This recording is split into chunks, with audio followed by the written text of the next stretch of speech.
Madam President. The senator from Texas.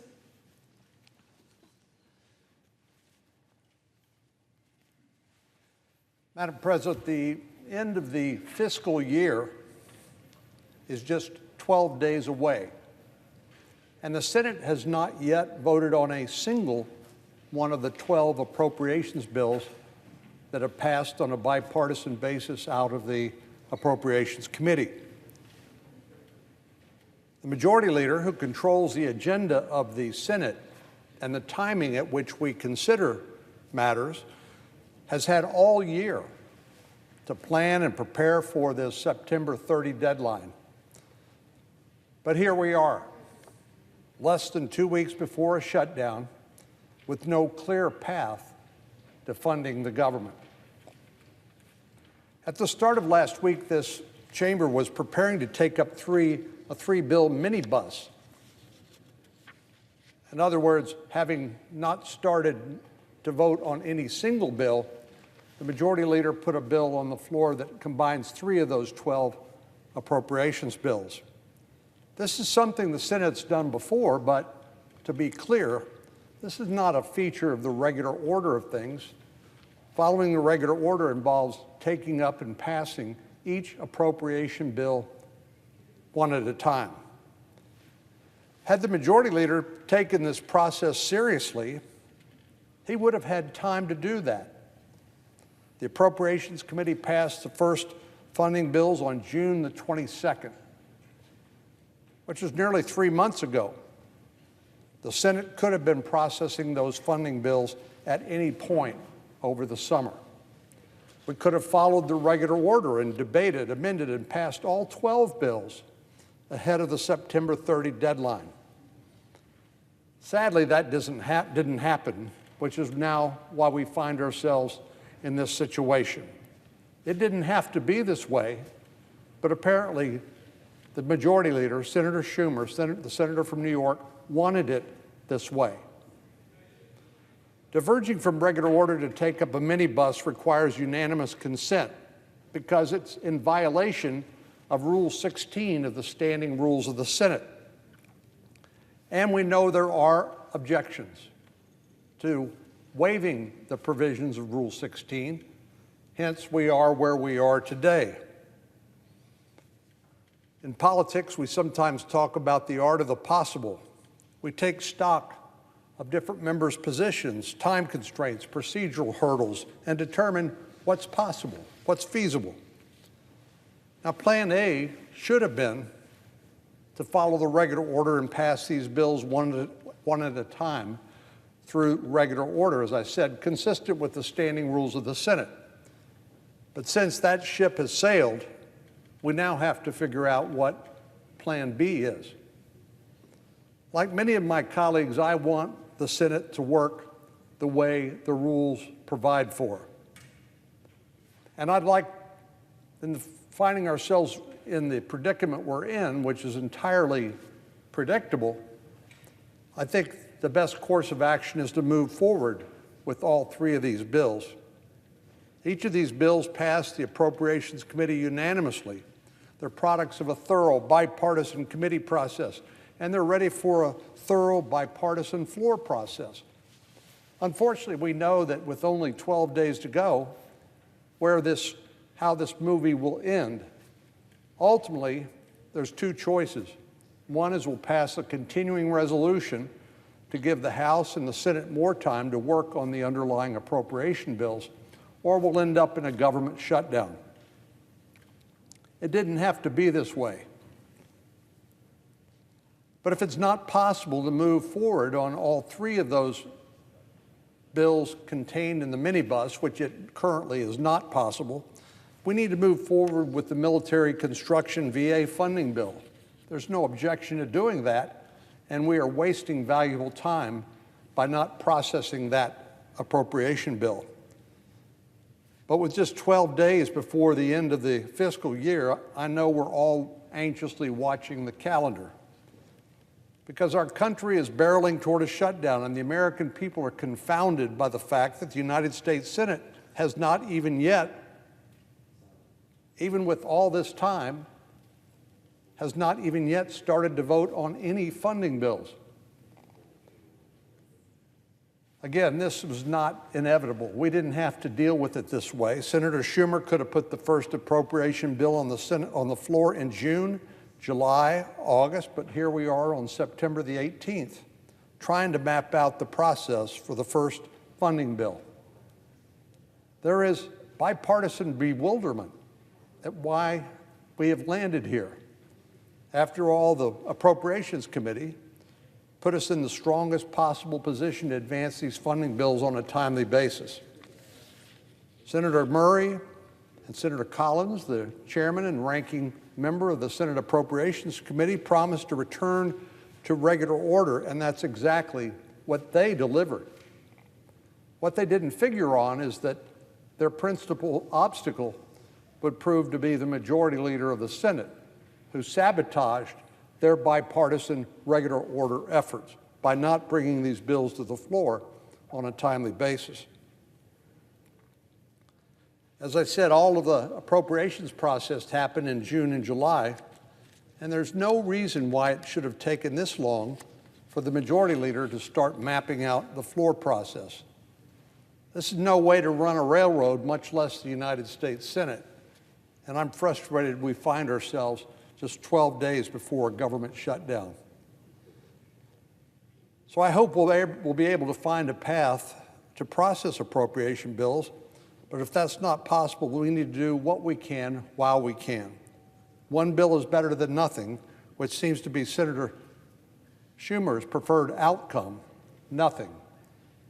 So if there is a shutdown, which I hope there's not, it doesn't serve the interests of the American people or either of the political parties, the House or the Senate. But if there is, then it has to be called a Schumer shutdown.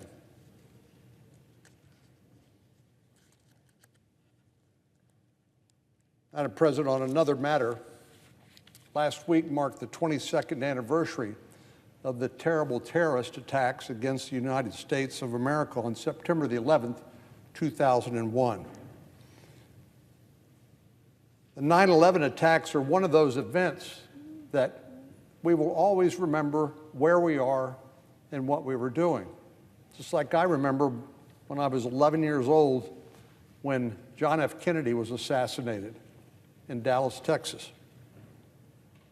Even though more than 2 decades have passed since 9/11, the pain our nation endured on that day is still fresh in the mind of many Americans, and certainly all of us who are old enough to remember it. We remember the images that covered the front pages of the newspaper and the scenes we saw depicted on our television sets. We remember the bravery of the firefighters who ran into the buildings and the good Samaritans who put their lives on the line to save others. But most of all, we remember the people who lost their lives that day, the 2,977 innocent lives, the thousands more who were injured, and the countless people whose lives were changed in an instant. As a country, we came together and vowed to never forget the events of September the 11th and ensure that those responsible would be brought to justice. As part of that commitment, Senator Schumer and I introduced legislation called the Justice Against Sponsors of Terrorism Act, or JASTA, which became law in 2016. It amended the federal law so that foreign sponsors of terrorist attacks could be held accountable. What this meant in practical terms was that the people impacted the most, who lost families, loved ones, property, or businesses, could bring a civil suit against a foreign nation that sponsored and financed terrorist attacks on our soil on that day. This includes the parents who lost their children, wives who lost their husbands. This legislation provided a path forward for families who lost everything so they could have their day in court.